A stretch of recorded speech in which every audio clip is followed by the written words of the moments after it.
Okay, this video is about the ideal gas law, PV equals nRT.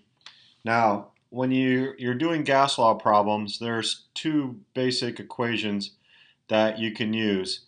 The first one is the combined gas law, P1 V1 over T1 equals P2 V2 over T2.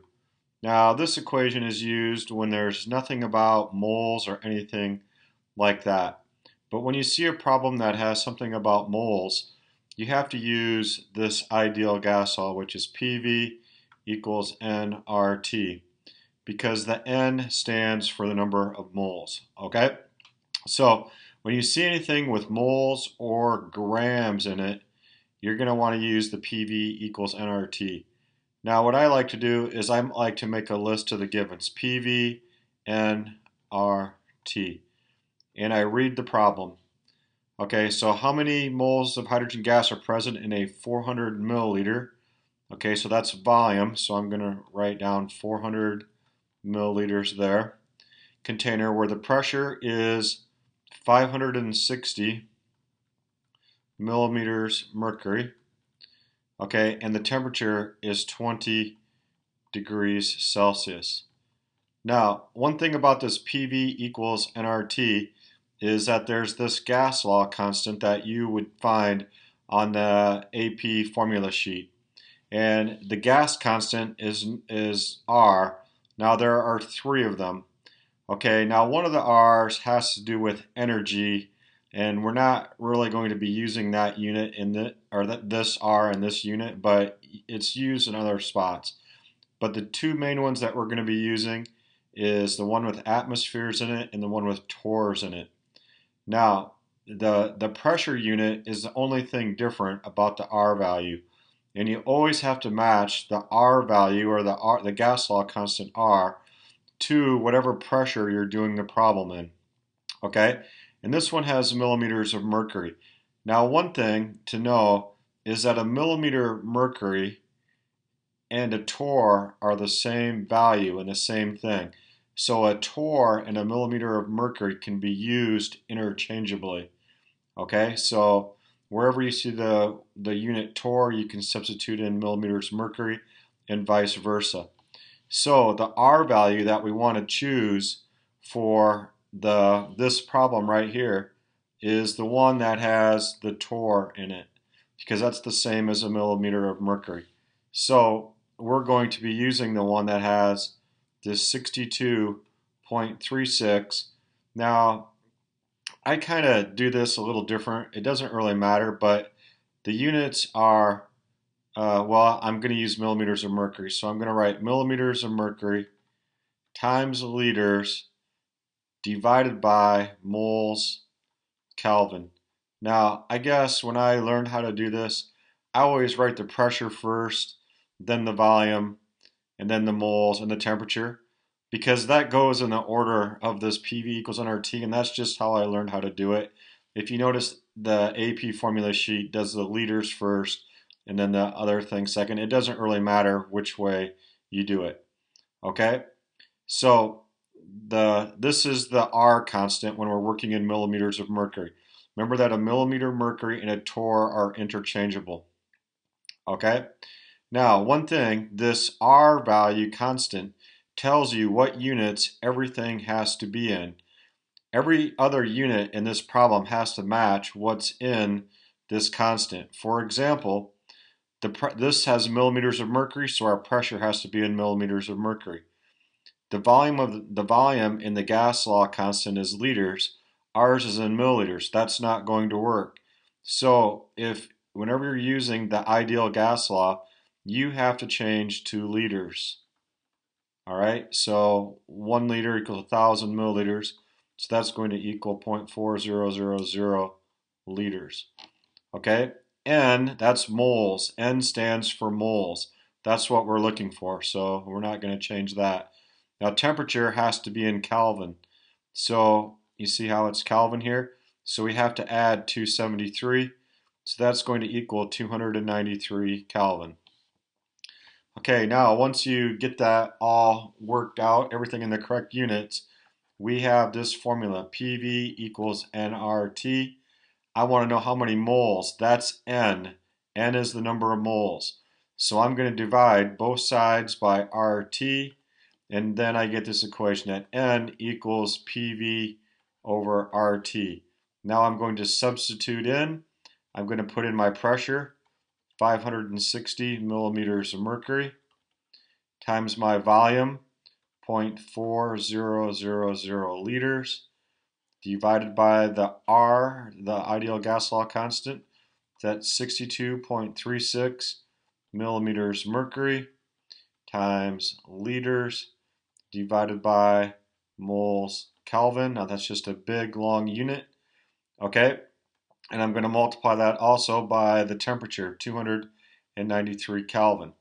Now what you'll notice is the units that you don't want will cancel out with the units in the gas law constant, leaving you with only the unit that we want, which are moles. And so if you do this math, you would take 560 times 0.4, divide by 62.36, divide by 293, and I get that the number of moles is equal to 0.0123 moles. Okay, here's another problem.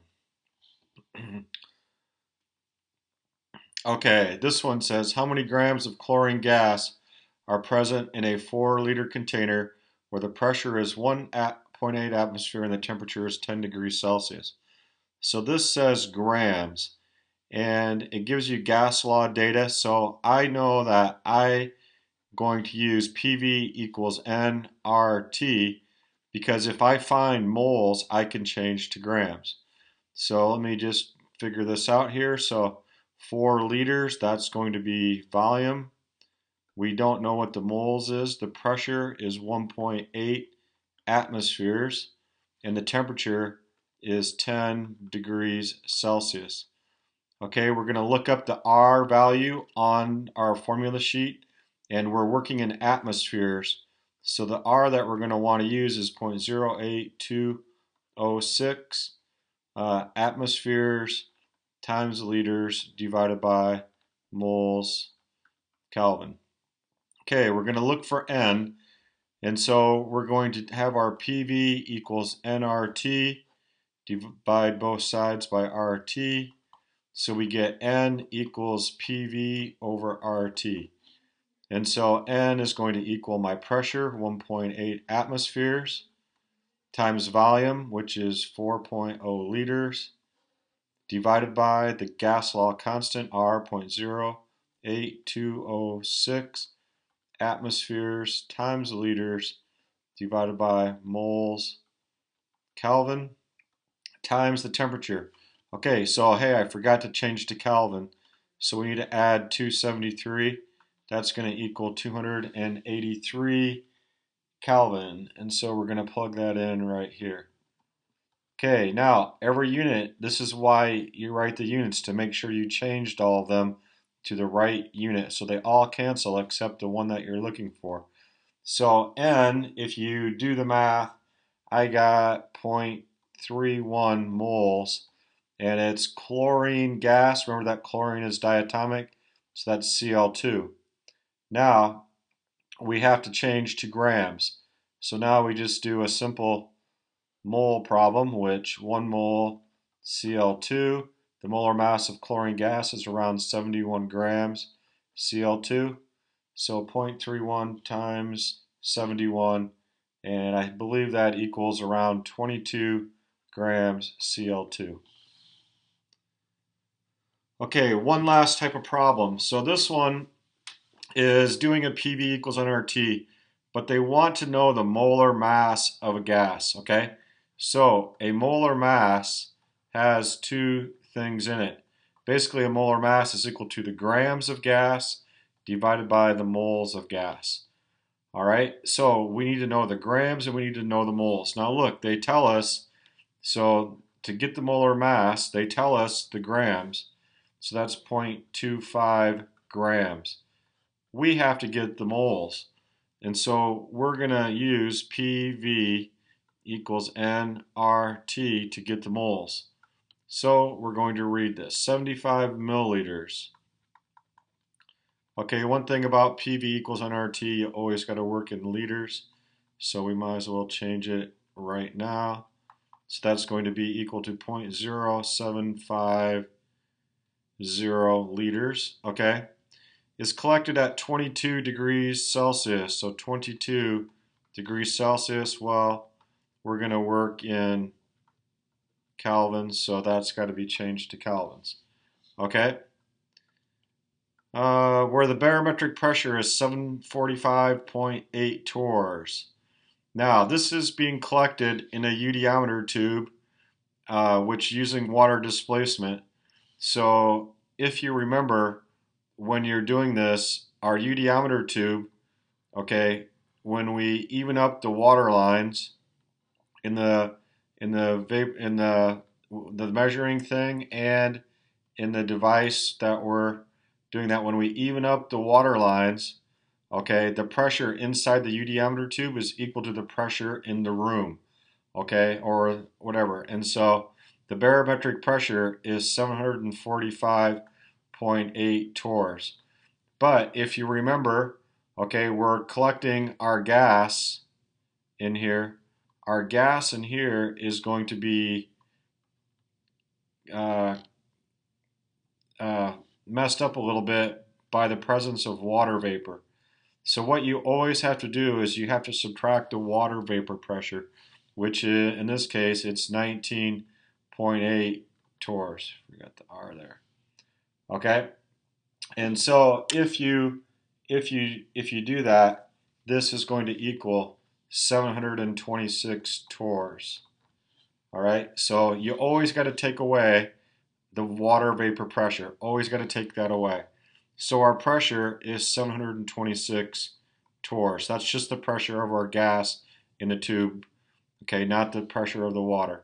Since we're working in torrs, we're going to use the R value, that's 62.36, and that's torrs times liters divided by moles Kelvin. Now, what we're going to do is we're going to solve for N. And once we get N, we're going to plug it in right here because that's going to be our moles. So if you remember, N equals PV over RT. So we can plug that in, the pressure, 726 torrs, times V, 0.0750 liters, divided by R, which is 62.36 torrs, times liters, divided by moles Kelvin. Okay, times our Kelvin, 295 Kelvin. And then what I end up getting is that the number of moles is 0.0030 moles. Now, we're not done here because it wants the molar mass, so we're going to take the grams divided by the moles. That's how you get a molar mass. And so if you do that, the molar mass that I found is 83.3 grams per mole. And that would be the molar mass of this gas. Okay, that's it. Just remember to match the R value to your pressure and make sure everything is in the correct unit. Okay, the pressure has to match the R value. You always need to work in liters because the gas, the ideal gas law constant's in liters, so you always got to work in liters. And the temperature always has to be in kelvins. Okay, that's it for this video.